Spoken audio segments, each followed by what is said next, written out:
Olá, tudo bem? Eu sou o professor Rogério, né? Vamos falar um pouquinho aqui sobre globalização.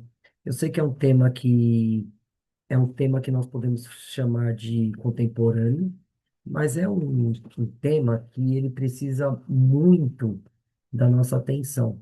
Então, quando nós vamos analisar o que é a globalização, muitas vezes a globalização ela é vista apenas pelos seus pontos positivos e um discurso onde os dois lados eles saem ganhando.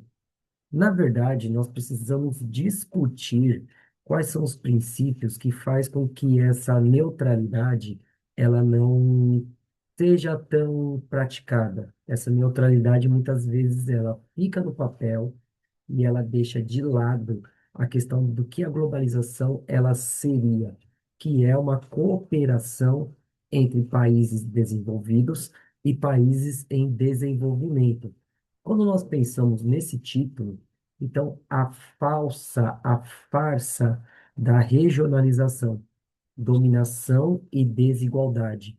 Então, quando nós pensamos na questão da cooperação, muitas vezes essa cooperação ela fica apenas no campo das ideias, elas não são colocadas em prática. Quando essa cooperação ela não é colocada em prática, esse discurso ele faz com que nós tenhamos que agir, que realmente falar sobre esse assunto e colocar o dedo na ferida, fazer com que a gente pense quem realmente sai ganhando nesse sentido. Então, como um professor de geografia, esse vídeo ele tem uma visão primeira pedagógica, mas ela também tem uma questão crítica e informacional. Então, para nós começarmos aqui a nossa conversa, então, como geógrafo, como um professor ligado às ciências humanas, então, se você busca compreender a geopolítica e a geografia por trás dos bastidores do poder, com o olhar profundamente humano, este vídeo ele foi feito sobre medida para você. Convido a todos a permanecerem conosco até o fim dessa jornada, onde vamos desconstruir os mitos da neutralidade econômica, analisar os impactos reais da globalização na vida da população mais vulnerável, e entender como os blocos como o Mercosul e a OPEP moldam o nosso cotidiano.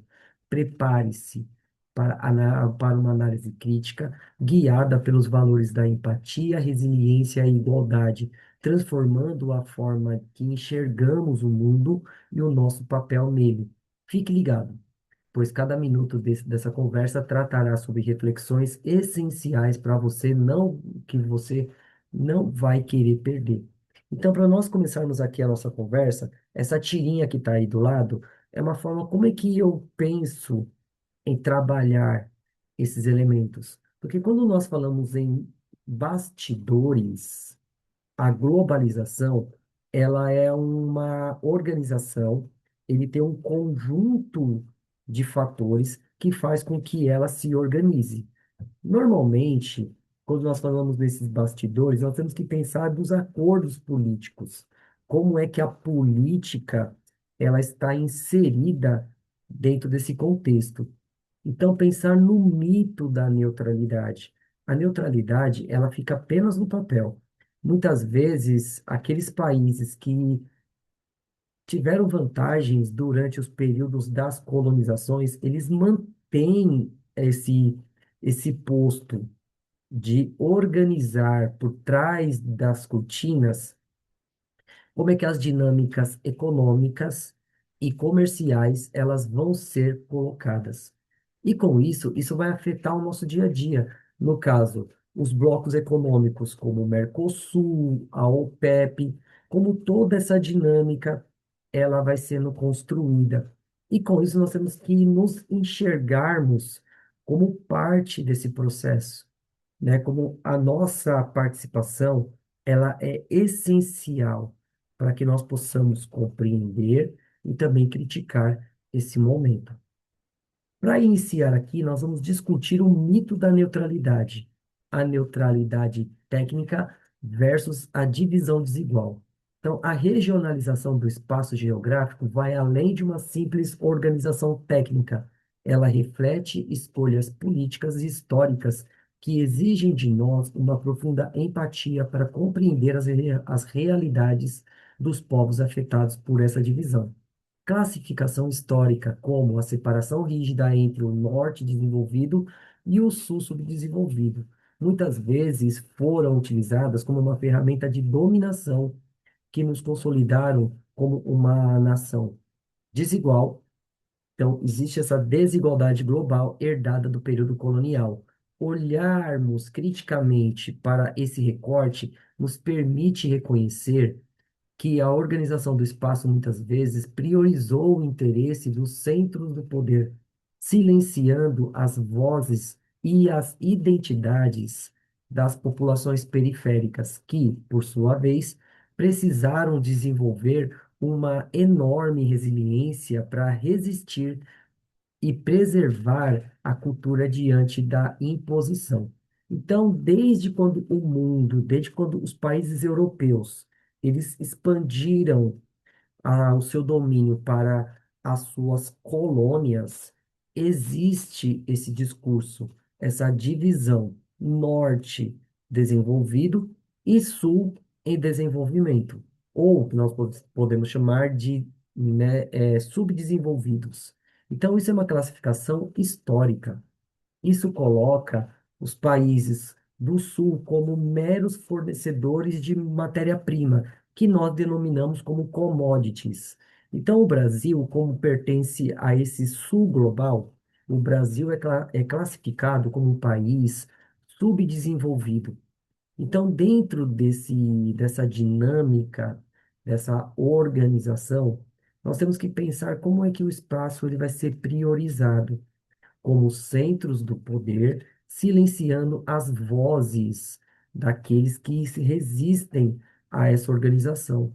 E principalmente a questão das populações periféricas, que em vários momentos, por conta de um valor chamado soft power, que é o poder suave, ele vai começar a ser moldado pelas publicações, pelas obras cinematográficas, de uma certa forma ou de outra, interferindo na dinâmica da identidade daquela população. Então, nós temos que pensar em todas essas dinâmicas. Então, não há uma neutralidade técnica. O que nós vivemos é uma divisão desigual. Então, dentro desse questionamento dos recortes regionais, então eu coloquei aí uma matéria, né, sobre a Argentina, Brasil, e Uruguai e o Paraguai no início do Mercosul. O Mercosul ele foi criado lá na década de 90 por um acordo, né, que foi realizado na cidade de Assunção, no Paraguai, onde se criou uma área de livre comércio. Então, a primeira coisa que nós precisamos sempre estar conversando para nós avançarmos em direção ao mundo de maior igualdade é essencial questionarmos a quem serve a divisão regional tradicionais e ir além dos indicadores estritamente econômicos como o PIB. Critérios puramente estatísticos ou físicos tendem a camuflar as injustiças sociais internas e as relações interdependências forçadas que sufocam o desenvolvimento de certas regiões. Praticar a empatia nesse contexto significa enxergar as vidas humanas e as assimetrias escondidas por trás dos números, valorizar a resiliência da comunidade local que enfrentam as barreiras estruturais diariamente e lutam pela transformação de sua realidade geográfica e social. Quando nós pensamos no Mercosul, por que que foi criado o Mercosul, né? O Mercosul ele foi criado no início dos anos 90. Os anos 90 ele ficou marcado pela queda da União Soviética. Então, sem a União Soviética, o mundo bipolarizado, ele não existe mais. Então, os países, eles precisam se organizar para que ocorra uma múltipla ou uma cooperação entre esses países que se associam e diminuem as barreiras alfandegárias. Então, no primeiro momento, o Mercosul ele foi criado com essa finalidade, a diminuição das taxas, que vai facilitar a entrada de produtos, no caso brasileiros, em outras economias, como a economia paraguaia, a economia argentina e a economia uruguaia. Então, o intuito aí é ampliar o mercado consumidor, dando uma maior competitividade dos nossos produtos dentro desses países. E a mesma coisa acontece com os produtos dos outros países. Isso faz com que nós tenhamos uma dinâmica econômica. O Brasil, dentro do Mercosul, é a maior economia dentro desse bloco econômico. Só que, ao mesmo tempo, nós não podemos ficar apenas nessa análise econômica, né, da questão do comércio, do lucro e da quantidade de recursos que nós estamos trocando. Nós temos que pensar como é que o Brasil ele interfere na dinâmica do Mercosul. Então, a importância do Brasil. O Brasil é um país que tem na América do Sul uma hegemonia econômica. Se nós temos uma hegemonia econômica, nós também temos uma hegemonia política. Dentro desse contexto, também nós temos que compreender como é que a dinâmica do Mercosul ele interfere na vida dos países ao redor. No caso, os nossos produtos, eles têm uma maior competitividade em comparação aos produtos argentinos, uruguaios e paraguaios, em algumas áreas. Já em outras áreas, nós temos alguns déficits que eles são, né, sentidos, e hoje nós vemos muitas empresas deixando o Brasil por conta de questões, né, tributárias ou da questão de legislações ambientais, regras trabalhistas, entre outras coisas. Então, nós vamos discutir isso aqui um pouquinho mais para frente. Mas nós temos que pensar como é que essa dinâmica econômica ela vai afetar o nosso dia a dia, essas barreiras estruturais. Muitas vezes, os blocos econômicos, eles permitem o fluxo de capital, o fluxo de produtos, mas eles limitam o fluxo de pessoas. Isso faz com que a gente tenha que pensar um pouquinho como é que essa globalização ela é realmente realizada. Então, dentro desse questionamento regional, então quem é que sai vencendo dentro desses acordos? Outro ponto também, nós vamos começar aqui sobre a questão política, questões políticas, o regionalismo e os desafios da inclusão do Mercosul. O Mercado Comum Sul, conhecido como Mercosul, desempenha um papel fundamental na América do Sul ao estabelecer um espaço de integração que vai além das trocas comerciais, sendo um pilar para a promoção da igualdade e do desenvolvimento conjunto entre as nações. Ao facilitar a livre circulação de bens, serviços e pessoas, o bloco fortalece a economia regional e fomenta a cooperação política e cultural, permitindo que os países membros enfrentem de uma forma solidária os desafios globais.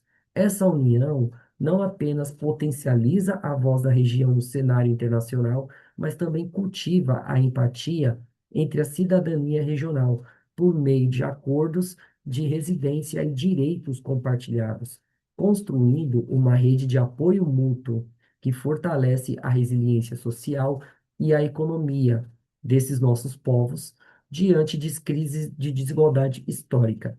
Então, a região do Cone Sul, ela é marcada por várias questões de interesse, né? Historicamente, a Argentina, o Brasil e o Paraguai, né, esses quatro países, eles, eles testemunharam várias lutas entre interesses econômicos e políticos ali na região. Quando eles resolvem se unirem, é uma forma de uma certa forma, de esquecer o passado turbulento, né? Afinal de contas, nós passamos, o Uruguai já foi uma província brasileira, né? No período até 1828, O Paraguai, quando ele se emancipou, quando ele se tornou um país independente, ele tentou um acordo político para conseguir uma saída para o oceano com Dom Pedro II. Como não houve sucesso, houve a Guerra do Paraguai. Então, esse passado histórico, ele foi, de uma certa forma ou de outra, esquecido ou, de uma certa forma, ignorado para que houvesse a união entre esses países, como uma forma de cooperação tecnológica, política e econômica. Não apenas pensando no comércio e na circulação de bens e serviços, mas também da resiliência, da solidariedade, da defesa mútua. Lógico, nós estamos vendo o Mercosul sendo, de uma certa forma ou de outra, fragmentado por conta de ideologias. Nós temos o governo Milei e o governo Lula, que são governos que têm uma forma de ver o mundo muito antagônicas. Nós temos o governo Lula como um governo de esquerda e o governo Milei como um governo de extrema direita.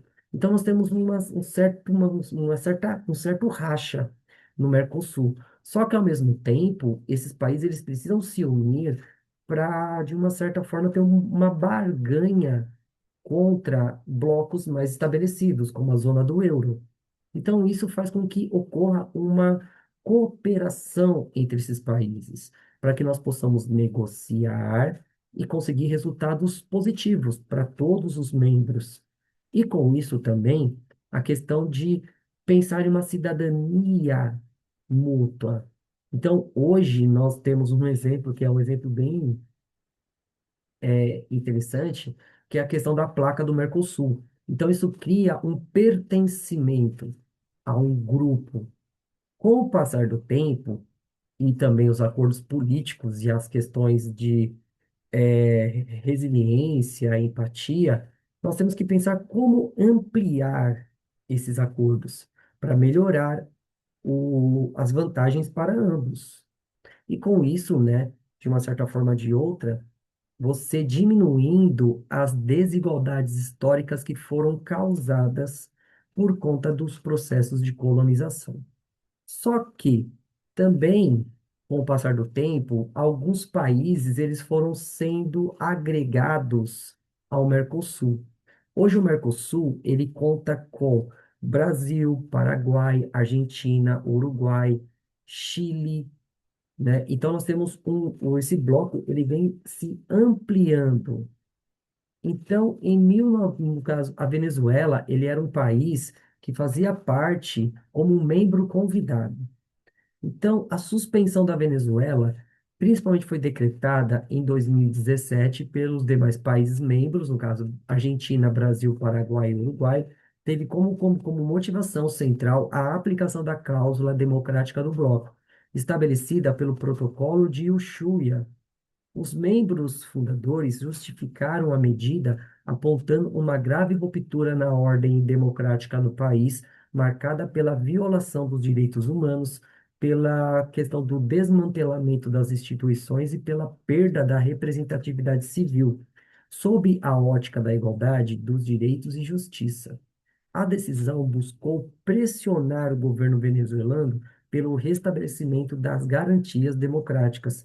Contudo, analisar essa motivação exige uma profunda empatia para compreender os impactos humanitários do isolamento político sobre a população. Esse cenário complexo desafia a resiliência do povo venezuelano, que enfrentou os reflexos sociais da exclusão diplomática, enquanto a região debate o equilíbrio entre defesa dos valores democráticos e institucionais e a proteção social do cidadão afetados. A Venezuela, ela é um dos líderes, um dos pilares de um movimento chamado, né, no caso, o bolivariano, né, que tenta resgatar os ideais de Simão Bolívar. Né? Um dos, né, os três principais líderes, ou, assim, idealizadores, símbolos desse sistema bolivariano, é o Hugo Chávez, Maduro e o... Agora me fugiu o nome dele. Estava aqui na minha... foi o ex-presidente, né, da Bolívia.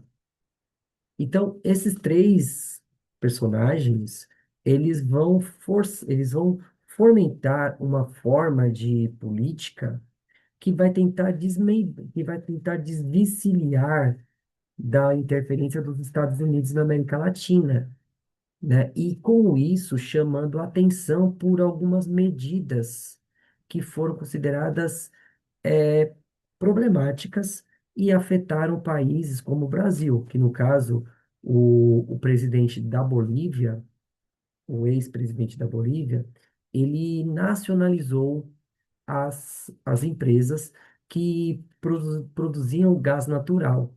Isso, de uma certa forma ou de outra, prejudicou o Brasil, porque uma parte do financiamento para essa empresa foi destinada pelo Brasil. E isso faz com que, né, esse cenário ele começa a entrar em conflito. No caso, a Venezuela é um pouquinho mais grave, porque a Venezuela ocorreu, né, como nós sabemos, um período muito grande de um político apenas. Então, o Hugo Chávez, ele governou a Venezuela até a sua morte. Então, quando ele morreu, o seu vice-presidente, ele chegou ao poder, que foi o Maduro. Só que o Maduro, ele foi sendo reeleito durante muito tempo e principalmente com o apoio do exército. O exército venezuelano, ele estava intrinsecamente aliado com o Maduro, com isso levantando as possibilidades de fraudes eleitorais. E como nós sabemos muito bem que quando há o exército junto com o governo executivo, nós temos as perseguições aos opositores. Então, muitos opositores, de uma certa forma ou de outra, são perseguidos na Venezuela. E com isso, criando um sentimento de insegurança, né? E isso vai sendo nutrido, e principalmente com sanções econômicas, principalmente sanções econômicas dos Estados Unidos, que provocam o bloqueio à Venezuela. Só que a Venezuela, ela tinha ainda o apoio da Rússia e da China. E com isso, o governo ele foi se mantendo. Só que com isso também, as crises econômicas por conta desse bloqueio, ele vai se acentuar a partir do bloqueio do Mercosul, onde a Venezuela ela não vai ter mais o apoio dos países vizinhos, forçando a economia entrando cada vez mais em recessão. E com isso, o sufocamento da economia causou, né, a questão da migração forçada desses venezuelanos para os países vizinhos, principalmente para o Brasil. E aí que está o debate dentro desse sistema, a questão da regionalização.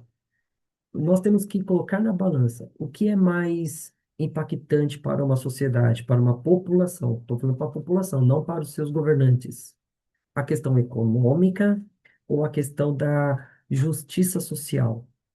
Então, quando a Venezuela ela foi suspensa do Mercosul, a crise econômica ela vai se acentuando e com isso gerando vários impactos sociais, que vai gerar questões diplomáticas e chegando a essa crise humanitária que a Venezuela veio passando, ou ainda passa, porque depois, quando o Maduro ele foi retirado do poder pelos Estados Unidos, pensando nisso, houve uma interferência estrangeira dentro da Venezuela. Isso faz com que a mídia, de uma certa forma geral, ela esqueça a Venezuela. E com isso, parece que os problemas não existem mais. Mas será que não existem mais? Ou simplesmente não estão sendo mais noticiados? Né? Aí fica essa questão. Democracia versus as questões gerada a proteção, né, diplomática. A questão dos direitos sociais. Então, a democracia, ela é muito importante, mas a questão é o seguinte, nós vamos condenar uma população a problemas estruturais, então nós temos outras formas de lidar com a diplomacia para que esses problemas democráticos eles sejam solucionados. né? Só pensar, nós estamos em um momento ímpar, né, da nossa história, onde os Estados Unidos ele usa o seu poder militar para colocar em xeque algumas decisões diplomáticas e influenciar no cenário político de outros países. Então, aí que fica o dilema: influenciar politicamente ou garantir a igualdade social de um país. A suspensão da Venezuela do Mercosul em 2017, ele evidenciou como a decisão do cenário internacional frequentemente prioriza o alinhamento político e comercial sobre o bem-estar e o amparo social. Sobre a ótica da igualdade, um verdadeiro processo de integração regional deveria colocar em diálogo humanitário os direitos dos cidadãos acima das disputas ideológicas entre governos.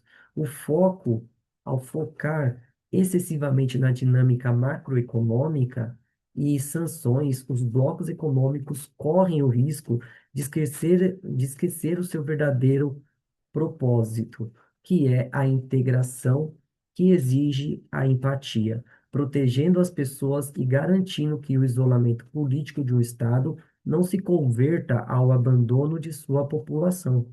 Então, as questões ideológicas elas precisam estar abaixo da questão da defesa do mais vulnerável. Quem é o mais vulnerável dentro desse processo? É o povo. Então, dentro desses fatores, nós temos que entender o que realmente nós vamos defender e, com isso, né, pregando a justiça social. Os impactos sociais e a resiliência nas fronteiras. Então, internamente, o isolamento político aprofundou crises humanitárias e econômicas no país, que já enfrentava esses problemas, ao perder o acesso pleno aos mecanismos de cooperação, facilidades comerciais do bloco, a Venezuela viu encolher suas redes de comércio regional, de uma forma que agravou a escassez de produtos básicos, como alimento e medicação. A suspensão funcionou como um catalisador de vulnerabilidades, afetando severamente a igualdade no acesso dos direitos fundamentais. A população civil, que não detém o poder de decisão política, acabou sofrendo o maior impacto material de sua sanção internacional, exigindo do povo venezuelano uma resiliência extrema para sobreviver em um cotidiano marcado pela hiperinflação e pela falta de serviços públicos essenciais. Aí é que está essa questão de você criar sanções econômicas. Então, você faz com que a população ela fique vulnerável, porque como essa população não vai ter condições de ter acesso a itens básicos, começa a surgir um sentimento de revolta. Então, isso faz com que a população se levante contra os seus governantes. E com isso, aumentando os problemas locais, né? Porque a economia vai enfraquecendo e com isso levando a sérios problemas de vulnerabilidade. Então, dentro desse contexto, nós temos que levar em consideração como as políticas, as decisões políticas, elas afetam as questões institucionais. E isso não é levar democracia, é levar o caos a partir dos interesses daquele país que causa esses bloqueios. Então, os Estados Unidos, ele interferem nessas políticas daqueles países que são considerados não aliados dos Estados Unidos. E isso é uma forma também de geopolítica. Aí os impactos da imigração para países vizinhos estão na fronteira. A suspensão eliminou os benefícios automáticos de acordo de residência do Mercosul, o qual facilita a regionalização migratória e o direito do trabalho e acesso a serviços públicos, como a saúde e a educação para cidadãos dos países membros. Sem esse amparo legal, simplificado, os milhões de venezuelanos se viram forçados a deixar o país em busca de sobrevivência jurídica, econômica, enfrentaram barreiras burocráticas muito maiores ao chegar em nações vizinhas, como o Brasil e a Colômbia. Então, esse mapa, ele mostra o êxodo do povo venezuelano. Então, nós entendemos com esse mapa para onde foi a maior parte dos venezuelanos. A maior parte, no caso, o número de refugiados foi de 2,3 milhões de pessoas, segundo os números oficiais da ONU. E isso representa 7% da população venezuelana, né? Isso lá em 2018, no auge do problema. Então, a Colômbia, ela recebeu 442 mil refugiados em situação irregular, que simplesmente as fronteiras, é praticamente impossível você fiscalizar todas essas fronteiras. Então, essas pessoas vão deixando o país. O Equador, ele recebeu 547 mil refugiados naquele ano. O Peru, ele recebeu 400 mil. E o Brasil, ele recebeu 128 mil que cruzaram a fronteira em 18 meses. Então, isso mostra a dinâmica. Porque, no caso, quando nós falamos de Mercosul, o Mercosul, quando ele foi assinado, ele garantia o apoio aos migrantes, a questão da residência. Quando esse acordo, a Venezuela, ele é suspenso, essas pessoas perdem esse direito. E com isso, elas perdem os direitos básicos assistidos aos países vizinhos.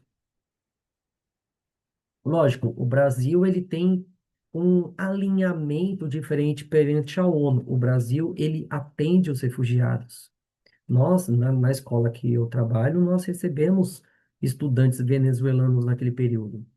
Isso mostra o quanto que a guerra, que os conflitos ideológicos, eles afetam a dinâmica da população, principalmente países que não estão preparados para receber essa imensa quantidade de refugiados que chegam até o seu território.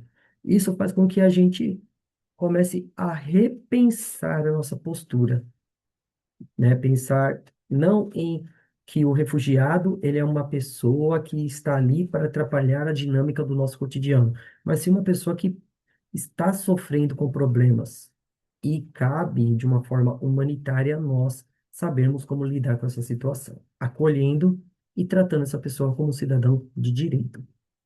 Aí, para compreender a geopolítica atual, exige desviar o olhar dos números do mercado para enxergar a realidade das populações mais vulneráveis que sofrem os impactos diretos do isolamento diplomático. A punição institucional muitas vezes aprofunda a desigualdade interna e transferem o custo da crise para as fronteiras e para as comunidades locais. Avaliar as decisões significa medir a capacidade de promover a dignidade humana e apoiar a resiliência social dessas famílias, garantindo que o sofrimento humano não seja invisibilizado por decisões de gabinete e que o acolhimento e a cooperação elas prevaleçam sobre a exclusão. Aí é que está, né? As decisões políticas elas não podem ser determinantes para que a população elas sofram com esses problemas. Então, nós temos que saber avaliar realmente quais são essas medidas e como isso vai afetar a todos, inclusive a nós. Outro ponto também é importante, a contradição entre a globalização e a soberania nacional. Então, a contradição entre globalização e soberania nacional, ela sintetiza um dos maiores impasses políticos e geográficos da atualidade, a tensão entre integração mundial e o poder do autogoverno dos estados. Enquanto a globalização promove a diluição das fronteiras econômicas e culturais, impondo fluxos financeiros globais e decisões de grandes corporações aos blocos econômicos, a soberania nacional defende a autonomia dos países para legislar e proteger o seu próprio povo. Essa contradição, ela se aprofunda quando as pressões externas exigem a flexibilização dos direitos locais, desafiando a busca pela igualdade interna e exigindo uma enorme resiliência das instituições e das comunidades para preservar a sua identidade e a autodeterminação. Exercer a empatia diante desse cenário significa compreender que as decisões econômicas globais não podem anular a dignidade da soberania da população local em decidir o seu próprio destino. Então, é muito mais amplo todo esse contexto. Então, a globalização, ela vem com essa proposta de cooperação. Só que a dinâmica econômica, ela faz com que o fluxo de capital, questão de recursos, eles vão aonde a legislação ela seja mais flexível. Então, menos direitos trabalhistas, menos legislações ambientais, e com isso, de uma certa forma ou de outra, fragilizando a organização estatal. Então, o maior desafio aqui é como aliar o crescimento econômico e a proteção dos mais vulneráveis do seu país, né? No caso de não retirar direitos aos trabalhadores. Então, os trabalhadores, eles são a parte mais frágil desse processo. Então, eles precisam ser respaldados para que eles continuem sendo atendidos pelos direitos básicos. Isso significa muito dentro desse cenário. E nós precisamos proteger esses mais vulneráveis dentro desse contexto. Já por outro lado, a competição global e a flexibilização dos direitos. A busca incessante por competitividade no cenário global frequentemente coloca países em desenvolvimento diante de dilemas éticos, onde a pressa por atrair capital estrangeiro resulta na fragilização das leis trabalhistas e ambientais, sob a ótica da igualdade. Essa dinâmica é profundamente perversa, pois penaliza a população mais vulnerável e degrada os recursos naturais das comunidades locais em nome do lucro corporativo internacional. Exercer a empatia nesse contexto significa compreender o desenvolvimento econômico não pode ocorrer na custa da dignidade dos trabalhadores ou da destruição do meio ambiente, exigindo das sociedades uma imensa capacidade de resiliência para resistir à perda de direitos conquistados e para lutar por um modelo de inserção global que respeite a vida e o bem-estar social. Então, nós estamos vendo aí a questão do PIB industrial do Brasil, porque o Brasil ele vem passando por um processo de desindustrialização. Isso mostra a representação do PIB brasileiro da produção industrial. O Brasil, em 2017, ele teve a menor representação da história do PIB, né? Então, o que a indústria colaborou para o crescimento do PIB? Hoje, isso em 2024, o PIB industrial ele correspondia a 24,7% do PIB nacional. Isso mostra por quê? Porque esse processo de desindustrialização, ele é acompanhado por um problema muito sério, que é a divisão do trabalho internacional, que é a fragilização dos direitos, a fragilização de leis ambientais. Isso mostra como a dinâmica da globalização ela é perversa aos países em desenvolvimento, que precisa, de uma certa forma ou de outra, entrar em competições, né, contra os países também que estão buscando investimentos internacionais, mas para que receba esses investimentos internacionais, eles precisam dar uma contrapartida. Qual é essa contrapartida? Diminuir os impostos, diminuir a questão dos direitos trabalhistas. Diminuindo os direitos dos trabalhadores, isso quer dizer que essas empresas terão menos custos para manter esse trabalhador. E com isso, quem é o mais fragilizado dessa história? É o trabalhador. E dentro desse contexto, vai gerando uma bola de neve competitiva, pensando em competitividade, em uma questão de fragilização das leis trabalhistas.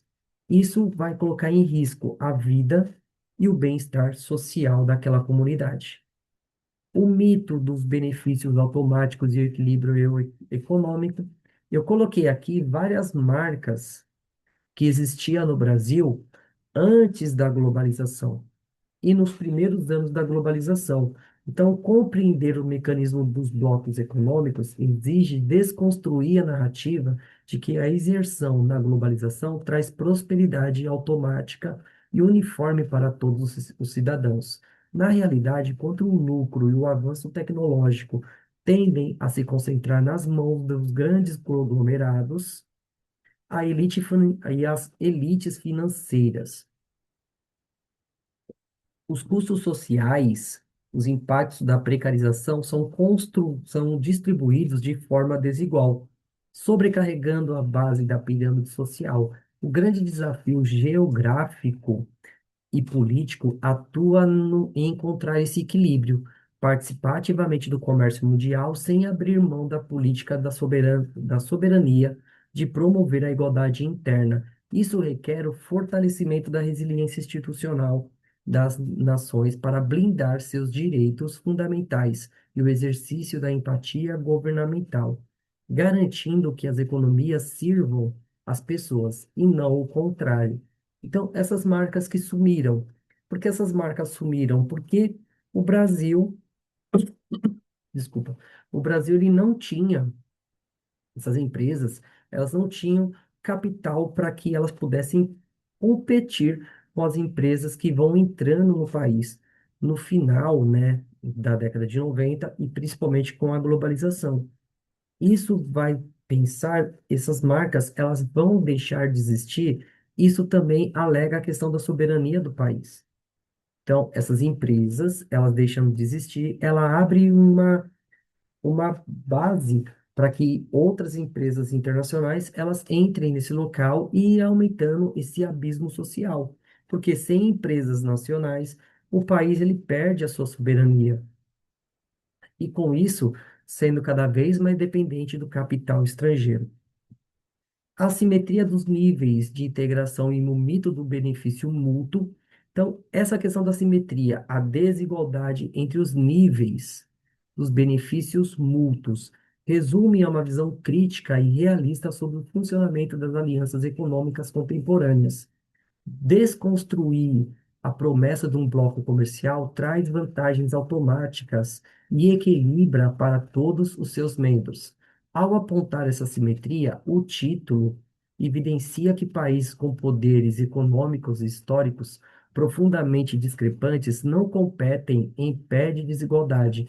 É o que faz com que as regras do livre mercado frequentemente favoreçam as nações mais ricas em detrimento às vulneráveis. Assim, o conceito de benefício mútuo é desmascarado como um mito quando não há mecanismo de solidariedade e cooperação, exigindo de nós a empatia para enxergar a indústria e os trabalhadores locais que acabam sufocados pela disparidade, além de destacar a enorme resiliência necessária para que os países em desenvolvimento protejam a sua soberania e buscam uma verdadeira justiça social dentro de um cenário global. Então, esse benefício mútuo, ele não existe. Então, os países que tomam as decisões, eles vão continuar mantendo e tomando essas decisões. Os países que fornecem a matéria-prima vão continuar sendo explorados. Por quê? É preciso que haja uma cooperação e uma transmissão de tecnologia. Isso não ocorre, porque os países que são a base, que são os mais poderosos, eles vão manter essa organização para que eles continuem no mesmo patamar. Isso escancara que isso não é uma verdade. Então, o livre comércio, ele frequentemente ele é influenciado por essas dinâmicas, que esses países que são mais desenvolvidos serão eles que vão ditar as regras. Ao mesmo tempo que a simetria e a ilusão das vantagens uniformes, embora a teoria sobre os níveis de integração econômica apontem benefícios lineares, como o crescimento do PIB, a simplificação dos impostos, a realidade da geopolítica revela uma profunda disparidade no peso das nações associadas. Um exemplo do USMCA sobre a ótica da igualdade, desconsiderar que os países entram nessa aliança a partir de patamares históricos e econômicos brutalmente desiguais, que camuflam a relação das forças que favorece a potências mais ricas. Praticar a empatia nesse cenário significa reconhecer que o livre mercado puro, simples, muitas vezes, em vez de perpetuar a dinâmica da subordinação, exigindo uma indústria periférica e dos trabalhadores locais uma resiliência extrema para sobreviver a uma concorrência desleal e prioriza o fluxo de mercadorias em vez de justiça social global. Então, muitas vezes, essa forma como nós vemos os blocos econômicos, nós nos colocamos nessa disparidade. No caso, o Brasil, ele hoje, em 2025, que é a última parte, o Brasil ele está entre as oito maiores nações, as oito maiores economias do mundo. Só que o Brasil, ele não está dentro dos locais de decisão, porque o Brasil ele não goza de tecnologia. O Brasil ele não tem um campo industrial forte. Com isso, nós somos uma grande economia por conta que nós fornecemos uma quantidade absurda de matéria-prima. E isso faz com que a gente não tenha um local de decisão dentro desse contexto. Por quê? Porque nós não temos uma posição, né, de liderança tecnológica. E isso fica essa questão da ilusão da simetria. E isso impacta no nosso dia a dia. Aí o desafio da solidariedade contra o sufocamento local. Então, compreender de fato a integração regional exige ir além da propaganda institucional para investigar os reais impactos do livre comércio sobre as nações menos desenvolvidas de um bloco. Quando os recortes econômicos não incluem a salvaguarda robusta dessas economias, acabam sufocadas gerando o desemprego e o colapso de pequenos produtores locais. Mudar essa realidade envolve lutar pelos princípios de igualdade de oportunidade entre as nações, estimulando governos e blocos a agirem com empatia para que as simetrias sejam mitigadas por meio da cooperação genuína, fortalecendo a resiliência estrutural dos países em desenvolvimento, para que o progresso econômico seja um direito compartilhado e não um privilégio para poucos. Então, nesse caso, eu coloquei os maiores blocos econômicos que existem no dias de hoje. Então, dentro desse contexto, nós temos que pensar que aqueles países que são menos favorecidos, dentro dessa dinâmica dos blocos econômicos, eles conseguem colocar os seus interesses dentro dessa dinâmica, ou simplesmente eles vão sendo replicados dentro dentro dessa dinâmica, e principalmente sobre a ilusão da solidariedade entre esses princípios. Essa cooperação, ela é realmente genuína ou ela simplesmente não existe? Aí nós vamos falar um pouquinho aqui da OPEP. Então, o papel estratégico do bloco de recursos, no caso a OPEP, é a sustentabilidade. A compreensão profunda do espaço geográfico exige um olhar atento sobre as estruturas de poder que modam o cenário global, desconstruindo a falsa neutralidade dos recursos regionais. Os blocos econômicos da aliança energética historicamente ignoram a necessidade da população mais vulnerável, desde divisão desigual entre norte e sul até o isolamento político humanitário gerando pela pressão dos países como a Venezuela e o Mercosul. Fica evidente que o critério da integração da competitividade internacional frequentemente sacrificam a legislações trabalhistas, ambientais e a própria soberania nacional, em nome de um capital do controle de recursos estratégicos, como o petróleo, gerido pela OPEP e a OPEP+. Diante dessas profundas desigualdades, dessas profundas assimetrias de poder, o mito de que a globalização traz benefícios mútuos automáticos dependem de exercermos uma profunda empatia para enxergarmos que a vida ela é escondida atrás de indicadores macroeconômicos, valorizando e apoiando a resiliência das comunidades locais e dos trabalhadores, diante que resistem à luta que transformam a injustiça estrutural em um caminho de desigualdade, né, de dignidade, sustentabilidade para o futuro. Então, dentro desse contexto, a OPEP. O que é a OPEP? É o grupo dos produtores de petróleo, que são grupos que se organizaram para ditar as regras do fornecimento do petróleo, principalmente a partir da década de 70. Dentro desse controle, a geopolítica do petróleo e o desafio da sustentabilidade. Então, a união das nações em torno da OPEP e da OPEP+, evidencia o poder dos recursos naturais estratégicos e finitos, como o petróleo. Ainda exerce a centralização econômica global. Sob a perspectiva da igualdade, essa concentração do poder geopolítico dita a regra do mercado, que muitas vezes ignora a vulnerabilidade de países pobres, os quais sofrem as piores consequências e a dependência global dos combustíveis fósseis, sem usufruir dos seus lucros de forma equitativa. Alinhando a habilidade curricular e a sustentabilidade socioeconômica, socioambiental, exercer a empatia nesse contexto significa priorizar a preservação das condições da vida das populações periféricas e tradicionais, que são as primeiras e as mais afetadas pela degradação ambiental, exigindo dessa comunidade a resiliência extrema para enfrentar o impacto climático gerado por um modelo econômico que ainda resiste a ser transformado, que é no caso da OPEP. Então, o fornecimento de petróleo. Normalmente esses países, eles têm o poder de ditar as regras, principalmente em matérias-primas que são finitas, na questão do petróleo. Só que essa riqueza, ela não é distribuída aos mais vulneráveis. Então, essa riqueza ela fica concentrada nas mãos dos mais poderosos. Isso também pensando que os países que são produtores de petróleo, normalmente eles ficam com o ônus dessa produção, né? A questão da contaminação do solo, da questão de você degradar o ambiente.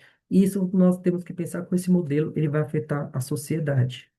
Dentro dessas contradições pedagógicas da urgência da transição energética, então, compreender a dinâmica dos blocos petrolíferos exige tensionar a contradição estrutural entre a permanência das alianças econômicas e a necessidade urgente da transição energética global. O pensamento crítico deve revelar como a manutenção do poder desses blocos retarda as ações voltadas para a sobrevivência do planeta, estão criando um abismo entre discurso ecológico e as práticas de mercado. O verdadeiro equilíbrio e a justiça climática dependem do fortalecimento da resiliência planetária, o que demanda das decisões globais passem a colocar a sustentabilidade acima dos lucros imediatos. Trata-se de um chamado à empatia global e à promoção da igualdade intergeracional, garantindo o futuro dos jovens das próximas gerações não seja sacrificado em nome do interesse corporativo das grandes matrizes energéticas obsoletas. Então, dentro desse contexto, como manter a sustentabilidade? Então, aqui é que está o desafio pedagógico. Como colocar para os nossos estudantes que o consumo desenfreado ele pode colocar em risco toda a nossa dinâmica. E com isso, a proposta que nós vamos fazer aqui é a proposta do Sul Global, a resiliência econômica. Então, nós vamos analisar criticamente a aliança simulada real e simular ou reais nos âmbitos do Sul Global. É fundamental compreender que a retórica da cooperação fraterna muitas vezes barra duramente, né, em duras realidades pragmáticas, econômicas e nas próprias assimetrias internas que existem entre nações emergentes. Embora o conceito da União Sul e Sul seja desenhado sobre nobres princípios da igualdade e da solidariedade pós-colonial, a busca individual por competitividade no mercado internacional pode fazer com que países parceiros reproduzam entre si lógicas de dominação e exploração de recursos semelhantes a praticadas no norte global.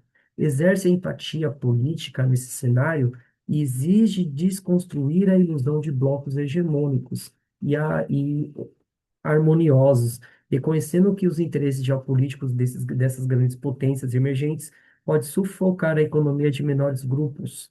Portanto, a verdadeira resiliência dessa aliança depende de mecanismos concretos e transformem o discurso idealizado em práticas soberanas de proteção mútua, garantindo que a cooperação não seja apenas uma estratégia de convivência comercial, mas um pacto genuíno na emancipação social para o povo.